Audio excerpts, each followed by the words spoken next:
the sound you normally want to hear.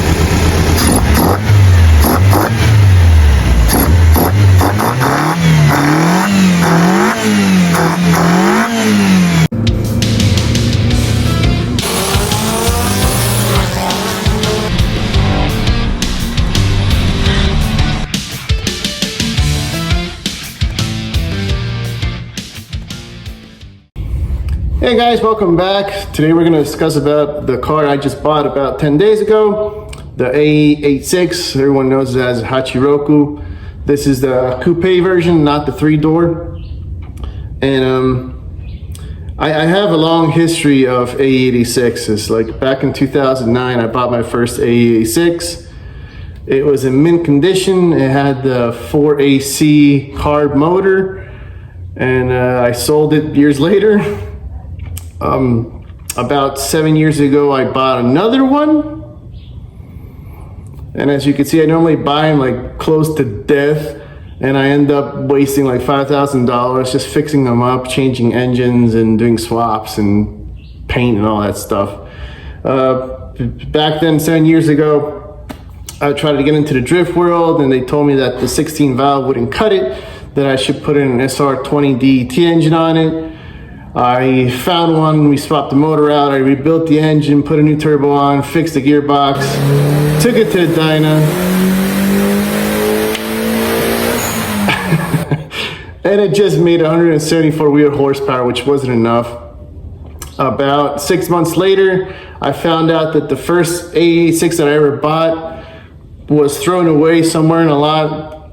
And I went out there, offered the guy some money, and bought it back, and without an engine or anything at all, recovered it, and ended up selling the AE86 with an SR20 engine to build this other one. I rebuilt it with a 20 valve blacktop engine, and took it racing, had fun with it. At the same time, I did the crazy idea of buying the Subaru Impreza, which you guys already seen in my videos. And that one gave me a rough time with maintenance. I'm not saying Subarus are bad, it's just that they require a lot of maintenance, and the parts are super expensive compared to fixing one of these old Toyotas. So it's been a year since I sold my last AE86, and I wanted another one. So about 10 days ago, I finally found one in pretty good condition. It's not as good as condition as I would want it to be. It has rust, it has many parts of rust, but this one right here had cool things. Like, it already came with the 20 valve blacktop swap. It already had a Toyo Van rear diff housing and diff. It already had some nice wheels on it. It has Godspeed suspension on it. It has Butchens. It has the GTS Celica Supra front seats, radiator, and a few other things that normally take me like 2 years to build. So I'm almost 40 years old, and I don't have the time. Obviously, everything is work and family, so I rather went ahead and just bought something that was already started and someone already put in the wrench time, so I could continue from there. So we're going to take a few video shots of the new AE86 I bought, and just talk about the few things, the goods and bads, and what to expect when you buy an old, almost 40-year-old AE86. The bumper is fiber, right? It's not plastic. This is fiber right here. This is the Kouki JDM design. You could either buy these cars with a USDM or JDM. I'll put the fiber design on this one with the keystrokes. And as you can see, they have a bunch of cracks and all this stuff. All that's super expensive. When you're buying A6, you're gonna see this normal. You're always gonna see the dash ripped apart, cracked up, missing parts. Luckily, this one has all parts on them. They haven't been bruised or anything. They still have the AC airflows, the winkers, the blinkers, so all that good stuff. It does have a JDM talk on it, but like right now it should say 1000 RPM and it's like 500, so this is off. This is where you have your lights. These are the Silica Super Seats. They're pretty similar to the GTS model, yet these are heavier. And normally GTS, you can find out when there's GTS because this whole is all one same color. As you can see, this one was brown, missing the third light. And the doors, the doors are terribly done. I'm gonna have to find these pages soon. But this is what normally an SR5 looks like. Now this is common nowadays. When you put a new suspension on, normally they're lowered and they start hitting the chassis, so people actually cut the chassis and put on these flares. This is a terrible example. These ones are pretty ugly. I'll have these replaced and fixed. As you can see, this one has rear disc brakes, which is an awesome mod. And with the raised wheels, those are 15 by 8. And that's terrible. Like, this is old and has holes in it. We gotta get that replaced. But as you can see, that housing right there, that's from the old Toyota van, the Toyo van. So that means it has thicker axles and it'll less eventually to break if you really want to pop the clutch on them. And there's your Godspeed adjustable suspension. So those are the mods that normally take me time to fix and do and find pieces and stuff. So that having this one with disc brakes in the back is awesome.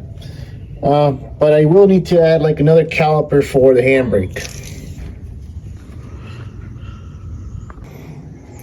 So here comes the part where that's the bad about AE86s. The rust normally comes in the back. And as you can see here, it's pretty normal to see that rusty.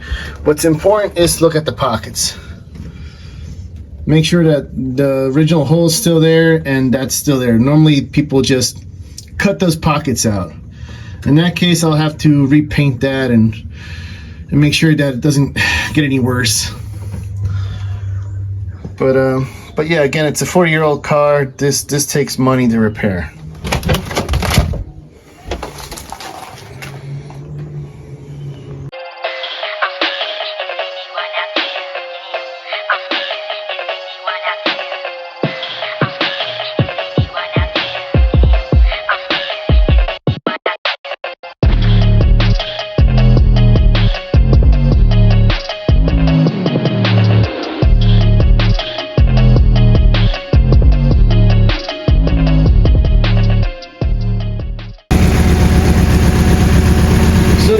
Engine is an awesome motor. The best part about it is the sound. Like in Japan, they will either get a 16 valve or 20 valve, put a dry sump system on it, add another computer, and it'll get them like 200 wheel horsepower. This one doesn't have any of that. This one's just a normal one. It still has a distributor. As you can see, they punched out the fire end right there. Some people cut it. Luckily, they didn't cut it on this one. They just pushed it over to actually still be able to add the cap on the back.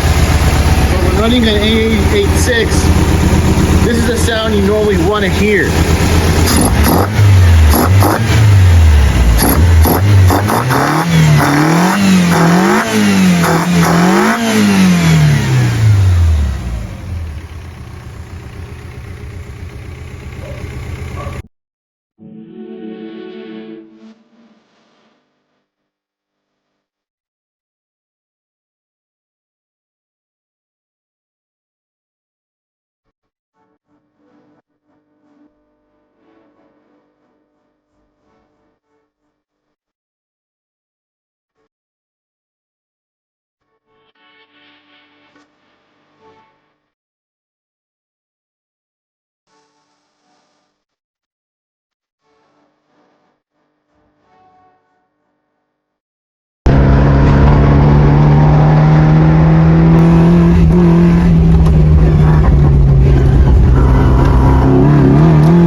driving.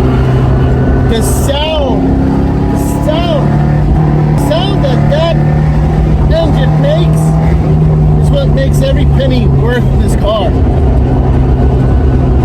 So that's all for today. I hope you guys enjoyed the video. Remember to hit a like and subscribe. I appreciate that all. Have a great day, okay? Take care.